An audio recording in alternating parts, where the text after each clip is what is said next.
वक्त के साथ न्यू जनरेशन पहले से ज्यादा फाइनेंशियली अवेयर और फाइनेंशियली लिटरेट होती जा रही है और साथ ही इस बात से भी वाकिफ होती जा रही है कि जिंदगी भर बुढ़ापे तक मेहनत करके भी एक मीडियोकर लाइफ जीना लाइफ को जीने का सही तरीका नहीं है। इसीलिए अब की जनरेशन का ज्यादा focus early retirement, passive income और फाइनेंशियल फ्रीडम में है। तभी स्टॉक्स एंड शेयर्स में इन्वेस्ट करने में लोग ज्यादा इंटरेस्ट शो कर रहे हैं। लेकिन जो प्रॉब्लम अधिकतर लोगों को आती है वो ये है कि कौन से स्टॉक्स पिक किए जाएं, क्योंकि क्वालिटी स्टॉक्स को सस्ते से सस्ते रेट्स पर बाय करना ही इन्वेस्टिंग का रियल चैलेंज है, जिसके लिए ऑथर डेविड सोलियोमी अपनी बुक द फैल्कन मेथड में हमें एक ऐसा इन्वेस्टमेंट मेथड सिखाते हैं जो वैल्यू इन्वेस्टिंग, कॉमन सेंस और बेसिक डिसिप्लिन के प्रिंसिपल्स पर बेस्ड है, जिसका अल्टीमेट गोल है कि आप ऐसे स्टॉक्स का पोर्टफोलियो बिल्ड करो जिससे आप रिटर्न्स के साथ ही अपनी पैसिव इनकम भी जनरेट कर पाओ। दोस्तों, असल में फैल्कन एक पक्षी का नाम है जो शिकार करने में माहिर होता है और उसी पक्षी की तरह ये मेथड भी काम करता है, क्योंकि ऑथर डेविड सोलियोमी ने अपनी अर्ली एज में ही काफी फाइनेंशियल स्ट्रगल्स देखने के बाद ही ये डिसाइड कर लिया था कि वो इस रैट रेस में नहीं फंसेंगे। इसलिए उन्होंने कई इन्वेस्टमेंट रिलेटेड बुक्स पढ़ी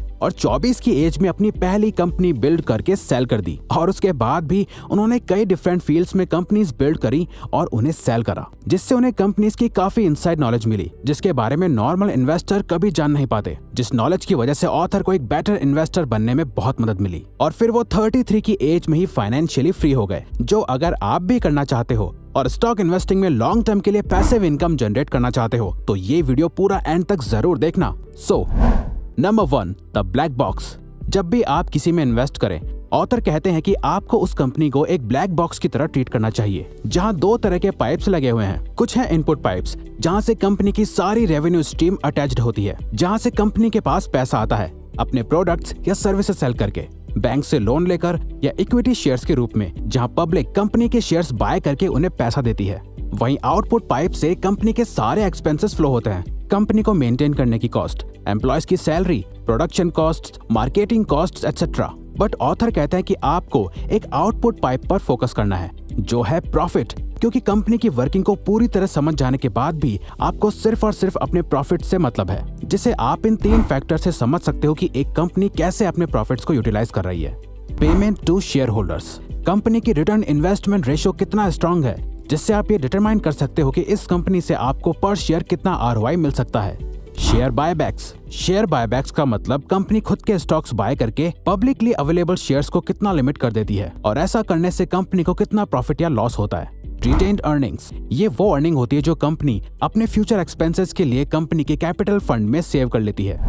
the quality criterion, the falcon method में ऑथर कहते हैं कि आपको सिर्फ उन्हीं कंपनीज में इन्वेस्ट करना चाहिए जो बहुत लंबे टाइम से मार्केट में एस्टेब्लिश्ड हैं और इंडस्ट्री लीडर्स हैं। आपको सभी फील्ड में से कुछ टॉप कंपनी चूज करनी है जो लास्ट 20 ईयर से कंसिस्टेंटली हाई रिटर्न्स प्रोड्यूस कर रही हैं, क्योंकि मीडियोकर कंपनीज आपको शॉर्ट टर्म में हाई रिटर्न्स दे सकती हैं। बट अगर आप पैसिव इनकम जनरेट करना चाहते हो तो आपको लॉन्ग टर्म विजन के साथ इन्वेस्ट करना चाहिए जो आपको कंसिस्टेंटली इनकम जनरेट करके दे सके। ऑथर कहते हैं कंपनी की लॉन्ग टर्म हिस्ट्री देखने के बाद आपको बहुत क्लियर आइडिया मिल जाता है, क्योंकि 20 इयर्स के पीरियड में एटलीस्ट एक रिसेशन तो आता ही है और अगर कंपनी उस एक रिसेशन को बीट करके अपने रिटर्न्स को मेंटेन करके ग्रो कर रही है तो वो कंपनी आपके लिए पैसिव इनकम जनरेट करने का पोटेंशियल रखती है। इंडियन मार्केट के हिसाब से ऐसी पोटेंशियल कंपनीज की लिस्ट में एशियन पेंट्स, टाटा, MRF और रिलायंस जैसी कंपनी शामिल है। यानी कि हमारा उस कंपनी की हिस्ट्री को ट्रैक करना जरूरी है और इवेंचुअली हर किसी के पोर्टफोलियो में स्टॉक्स, म्यूचुअल फंड्स, FDs वगैरह ऐड होते हैं, तो अपनी सारी इन्वेस्टमेंट्स और एक्सपेंसेस को ट्रैक करना मुश्किल हो जाता है, क्योंकि कुछ लोग एक्सेल शीट्स यूज करते हैं, पर एक ऐप है जो ऑटोमेटिकली आपके लिए ये सब कर सकता है, जो कि है IND मनी ऐप। इसकी मदद से आप अपने सारे loans, expenses, investments like stocks, mutual funds, FDs, bonds etcetera सभी को एक ही जगह पर ट्रैक कर सकते हैं। IND मनी ऐप में आप अपने फाइनेंशियल गोल्स भी सेट कर सकते हैं और ये ऐप आपको इन्हें अचीव करने में हेल्प करेगा। डेली एडवाइजरी और आपकी इन्वेस्टमेंट्स की डेली परफॉर्मेंस के साथ साथ ही अगर आप US स्टॉक्स में इन्वेस्ट करते हो या करना चाहते हो तो IND मनी 0 कमीशन और 0 ब्रोकरेज फीस के साथ US स्टॉक्स में इन्वेस्ट करने की फ्रीडम भी देता है, जो कि पर्सनली हमारे फेवरेट फीचर्स में से एक है। और दोस्तों, IND मनी एक बिल्कुल सेफ ISO सर्टिफाइड ऐप है, जिसे गूगल के security assessment platform Bishop Fox ने भी सर्टिफाई किया है। ओवरऑल कहा जाए तो IND मनी एक सुपर मनी ऐप है जो आपकी फाइनेंशियल जर्नी को ट्रांसफॉर्म कर सकता है। तो प्लीज डिस्क्रिप्शन में दिए गए लिंक से इसे अभी डाउनलोड करके चेकआउट जरूर करें। और हाँ, हमेशा कोई भी फाइनेंशियल इन्वेस्टमेंट अच्छे से रिसर्च करने के बाद और सोच समझ के ही करें।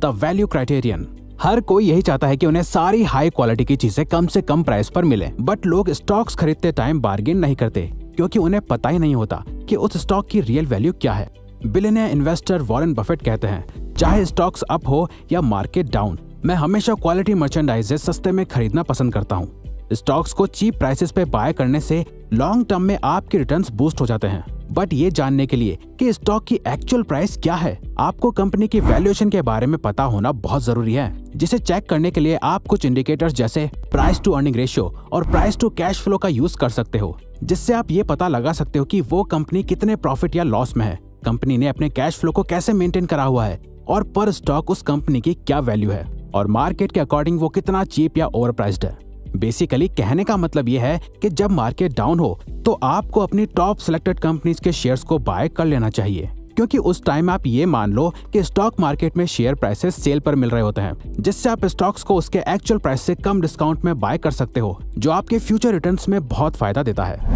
द थ्रेशहोल्ड क्राइटेरियन, आप चाहते हो कि आपके इन्वेस्ट करे हुए हर एक रुपए का आपको ज्यादा से ज्यादा रिटर्न मिल सके, इसलिए स्टॉक प्राइस बाय करते टाइम आपको स्टॉक्स के free cash flow the company producers पर शेयर को कैलकुलेट करना बहुत जरूरी है, यानी कि कंपनी अपने पर शेयर पर कितना इनकम जनरेट करती है, जिसे FCF यील्ड कहते हैं। साथ ही आपको ये चेक करना चाहिए कि डिविडेंड्स और बायबैक्स के थ्रू शेयर होल्डर्स को कितने रिटर्न्स मिलते हैं, जिसे शेयर होल्डर यील्ड कहते हैं। और साथ ही उस कंपनी की डिविडेंड यील्ड का भी आपको पता होना जरूरी है, मतलब कोई भी स्टॉक अपने आज के प्राइस के हिसाब से आपको फ्यूचर में कितना डिविडेंड दे सकता है। इन 3 क्राइटेरिया से आप ये पता लगा सकते हैं कि आप जिस स्टॉक में अपना पैसा इन्वेस्ट करने जा रहे हैं वो एक्चुअल में आपके पैसों की कितनी वर्थ रखता है। ऑथर कहते हैं इन 3 क्राइटेरिया का यूज करके आपको सिलेक्टेड कंपनीज को रैंक करना चाहिए और देखना चाहिए कि कौन सी कंपनी आपको मैक्सिमम रिटर्न्स देने की कैपेबिलिटी रखती है और उसमें इन्वेस्ट करना चाहिए। Quantum investing model versus the falcon investing model. ज्यादातर लोग अपना पैसा मार्केट में इन्वेस्ट करने के लिए जनरली क्वांटम इन्वेस्टिंग मॉडल का यूज करते हैं। इस मॉडल में एक इन्वेस्टर कंपनी को अच्छे से स्टडी करता है,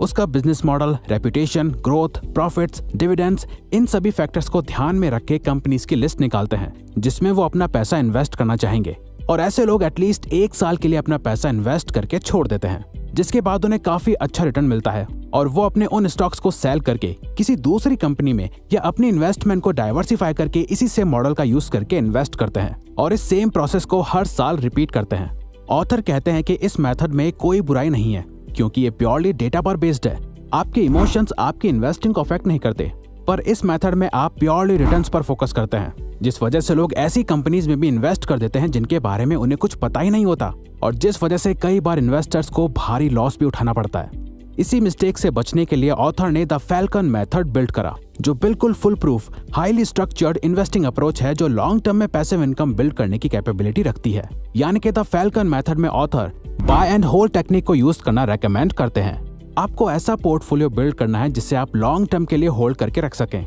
यानी कि जल्दी बाय एंड सेल नहीं करना। द फैल्कन मेथड में आप कभी किसी अनजान कंपनी में इन्वेस्ट नहीं करते और हर साल रिटर्न्स अर्न करके शेयर्स को सेल नहीं करते, बल्कि उन्हें लॉन्ग टर्म तक होल्ड करके डिविडेंड्स और कंपाउंडिंग से अपनी पैसिव इनकम बिल्ड कर लेते हैं। बाय एंड होल्ड के बारे में ऑथर नेक्स्ट पॉइंट में और डिटेल से बताते हैं। Use a buy and hold stock portfolio. Stock से पैसिव इनकम जनरेट करने के लिए आपको बहुत पेशेंट रहना पड़ेगा। जब तक आपका पैसा कंपाउंडिंग के 8th वंडर को टच नहीं कर देता, आपको अपने स्टॉक्स होल्ड करके रखने हैं, क्योंकि लॉन्ग टर्म में आपका पैसा बहुत हाई रेट से कंपाउंड होने लगता है, जहां आप अगर अपनी इन्वेस्टमेंट से एक सर्टेन अमाउंट भी निकाल रहे हो तो भी आपकी बाकी की इन्वेस्टिंग आपको कंपाउंडिंग की वजह से हाई रिटर्न्स देती रहेगी और आपकी एक पैसिव इनकम स्ट्रीम भी जनरेट हो जाएगी। इसीलिए आपको मार्केट इमोशन से दूर होकर अपने स्टॉक्स को लॉस के डर से कभी सेल नहीं करना चाहिए, क्योंकि लॉन्ग टर्म में आपके लॉस होने के चांसेस ऑलमोस्ट इम्पॉसिबल हैं। आपको हमेशा अपने स्टॉक्स को होल्ड करके रखना चाहिए और कंपाउंडिंग को अपना मैजिक दिखाने का वेट करना चाहिए।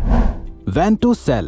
फैल्कन मेथड का एम तो यही है कि आपको स्टॉक्स बाय करके होल्ड करने हैं, बट कुछ रेयर केसेस ऐसे होते हैं जहां आपको अपने स्टॉक्स को सेल करने की नीड होती है। ऑथर कहते हैं कि आपको 2 केसेस में अपनी होल्डिंग्स को सेल कर देना चाहिए। जब स्टॉक्स हाईली ओवर वैल्यूड हो जाए, यानी शेयर का प्राइस कंपनी की एक्चुअल वर्थ के हिसाब से बहुत ही ज्यादा हो जाए, ये एक साइन होता है कि कंपनी में एक फाइनेंशियल बबल क्रिएट हो रहा है। इस केस में आपको अपनी होल्डिंग्स को सेल कर देना चाहिए। दूसरे केस में जब कंपनी अपने डिविडेंड्स रिड्यूस कर दे, जो कि अल्टीमेटली आपकी इन्वेस्टमेंट को नेगेटिवली अफेक्ट करता है, जिससे हमारे फैल्कन मेथड को यूज करने का मेथड ही वायलेट हो जाए, इस केस में हमें अपने शेयर्स को सेल कर देना चाहिए, क्योंकि जब हमने इस कंपनी को चूज करा था, हमने इसके डिविडेंड से रिलेटेड कई सारे फैक्टर्स को कैलकुलेट करके अपना डिसीजन लिया था, जो डिविडेंड कट के बाद वैलिड नहीं हो सकता, क्योंकि हमारी सारी कैलकुलेशन खराब हो चुकी है। तो इस केस में भी आपको अपने शेयर्स को सेल कर देना चाहिए और फैल्कन मेथड फिर से अप्लाई करना चाहिए। और हाँ गाइस, IND मनी एक सुपर मनी ऐप है जो आपकी फाइनेंशियल लाइफ चेंज कर सकता है। आप डिस्क्रिप्शन के लिंक से अभी IND मनी डाउनलोड करिए और आज ही यूज करना शुरू कीजिए।